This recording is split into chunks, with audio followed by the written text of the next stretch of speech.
Alwal circle మచ్చబల్లారం division Ambedkar నగర్లో అంబేద్కర్ యువజన సంఘం ఆధ్వర్యంలో మహాత్మా జ్యోతిరావు పూలే 199వ జయంతి వేడుకలు ఘనంగా నిర్వహించారు.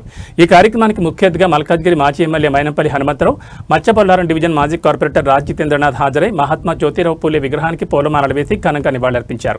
ఈ సందర్భంగా వారు మాట్లాడుతూ జ్యోతిరావు పూలే సంఘ సమాజ స్థాపనకై అహర్నిశలు కృషి చేసి కుల వివక్షకు వ్యతిరేకంగా పోరాడిన ధీశాలి, భారతమాత ముద్దుబిడ్డ, బడుగు బలహీన వర్గాల ఆశాజ్యోతి అని దేశానికి ఎనలేని సేవలు చేశారని కొనియాడారు.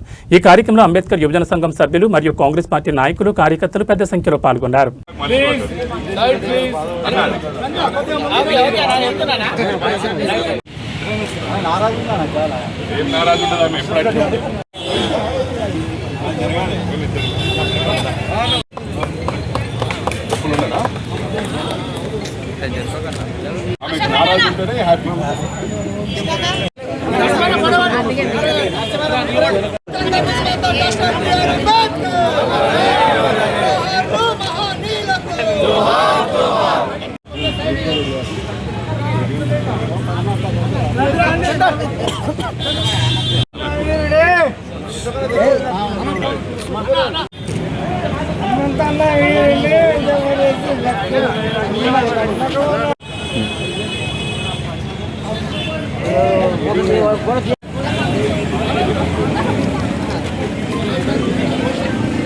महात्मा ज्योतिराव फुले जोहार लो, महात्मा ज्योतिराव फुले जोहार लो, महात्मा ज्योतिराव फुले కొనసాగిస్తాం జ్యోతిరావు ఫులే ఆశయాలను, వర్ధిల్లాలి జ్యోతిరావు ఫులే ఆలోచన విధానం, పోరాడదాం ప్రజల సమస్యల కోసం, పోరాడదాం ప్రజల సమస్యల కోసం.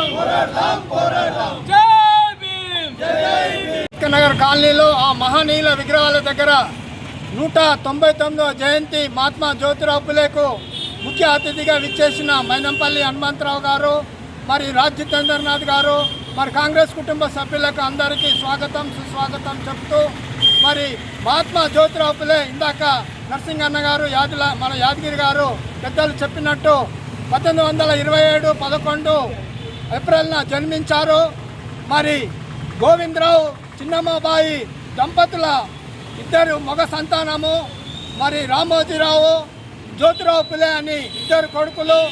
మరి జ్యోతిరావు ఫులే చిన్నప్పటి నుంచే మరి తను చదువుకుంటూ మరి దాన్ని బ్రాహ్మణయిజము వ్యతిరేకిస్తూ దాన్ని పోరాడిన వ్యక్తి. మరి ఆ విధంగా నిమ్మ జాతి, మరి చిన్న జాతి అని వర్గాలు ఏర్పడి బ్రాహ్మణిజం వాళ్ళు మరి ఏర్పడడం చేయడం జరిగింది. దాని మీద పెద్ద ఎత్తున ఉద్యమం లేపాడు. బ్రాహ్మణిజము వాళ్ళ ఫ్రెండ్ తోటి ఒక మన పెళ్లి జాతరలో పోతుంటే వాళ్ళు మన బ్రాహ్మణిజం వాళ్ళు, నువ్వు ఒక చిన్న దళిత నిమ్మ జాతి వాడవు, మా దాంట్లో పాల్గొద్దని ఒక కించపరిచినట్టు మాట్లాడి మరి చేశారు. ఆ విధంగా కించపరిచినట్టు మాట్లాడినందుకు జ్యోతిరావు ఫులే రాత్రి పగలు కష్టపడి నాకు అన్యాయం ఇట్లా నిమ్మ జాతి వాళ్ళు మరి దాన్ని వ్యతిరేకించినందుకు మరి దాన్ని మరి చాలా పాటుపడి మహనీయుల చదువుకొని దాన్ని ఉద్యమం లేపిన ఘనత జ్యోతిరావు ఫులే అని సభాముఖంగా తెలియజేస్తూ ఈ అవకాశం ఇచ్చిన ఆల్ ఇండియా అంబేద్కర్ యువజన సంఘం ఇక్కడ విచ్చేసిన పెద్దలందరికీ జై భీములు వందనాలు. జ్యోతిరావు ఫులే గారు 1827 11వ తారీఖు ఏప్రిల్న జన్మించారు మహారాష్ట్రలో. వారు ఈ నిమ్న జాతి అభివృద్ధికై వారు సంఘ సంస్కర్తగా, తర్వాత చిన్నతనంలో భర్తను కోల్పోయినటువంటి స్త్రీల కోసం వారికి మళ్ళీ వివాహం చేపించి ఈ సంఘంలో ఎట్లయితే పురుషులు జీవిస్తున్నారో మన స్త్రీలకు కూడా అటువంటి అవకాశం ఇవ్వాలని చెప్పేసి ఉన్నత వర్గాలతో పోరాడి వారి వెనకాల నిలబడి వారికి మళ్ళీ వివాహం చేయించి సంఘ సంస్కర్తగా ఆయన పేరు తెచ్చుకున్నాడు. అటువంటి వ్యక్తి ఈ వచ్చే ఏడాది 200 ఏళ్ళు కంప్లీట్ అవుతుంది కాబట్టి అటువంటి వారిని ఈరోజు మనము గుర్తు చేసుకోవడం మనందరి అదృష్టం. మిగతా వారందరూ కూడా వారి బాటలో నడిచి ఈ దేశాభివృద్ధికి, సమాజాభివృద్ధికి, కుల వివక్షకు వ్యతిరేకంగా అందరూ కలిసికట్టుగా పోరాడాలని చెప్పేసి మనవి చేస్తూ సెలవు తీసుకుంటాం. దేశవ్యాప్తంగా మరి అనేక మంది బడుగు బలహీన వర్గాల ప్రజలు అందరూ ఒక పేద తోటమాలి కుటుంబంలో పుట్టినటువంటి మహాత్మా జ్యోతిరావు పులే గారి 199వ జయంతిని వాడవాడలలో పట్టణాలలో ప్రతి ఒక్క ఊర్లలో ఈ యొక్క కార్యక్రమం జరుపుకుంటారు. ఎందుకంటే మహాత్మా జ్యోతిరావు పులే గారు ఒక తోటమాల్ కుటుంబంలో పుట్టినటువంటి వ్యక్తి. చాలా చిన్నతనం నుండి ఈ అంటరానితనాన్ని అస్పృశ్యతను ఎదుర్కొన్నటువంటి వ్యక్తి మహాత్మా జ్యోతిరావు పులే గారు.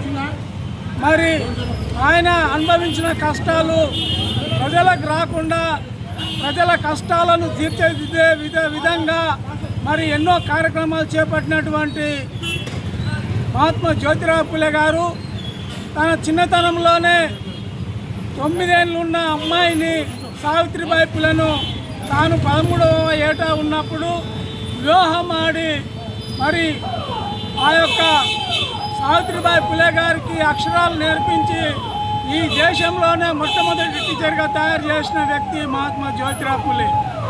ఆ విధంగా ఒక టీచర్గా ఎదిగినటువంటి సావిత్రిబాయి పులే అక్కడ ఒక పాఠశాల నిర్మించి మహిళలకు మరి పాఠాలు చెప్తుంటే ఓర్వలేని ఈ యొక్క బ్రాహ్మణీయ వ్యవస్థ ఆమె మీద రాళ్ళు విసిరి మరి పేడ నీళ్లు చల్లి ఎన్నో విధాలుగా కష్టపెట్టినా కానీ ఆమె అదే చీరను కట్టుకొని మరి ఇంకో మార్చీర బ్యాగులో పెట్టుకొని పాఠశాలకు పోయి పాఠాలు చెప్పిన తల్లి. మరి ఆమెనే ఈరోజు చదువుల సరస్వతి అనేసి మేము అణగారిన ప్రజలుగా మరి బడుగు బలహీన వర్గాలుగా మేము భావిస్తూ ఉన్నాం.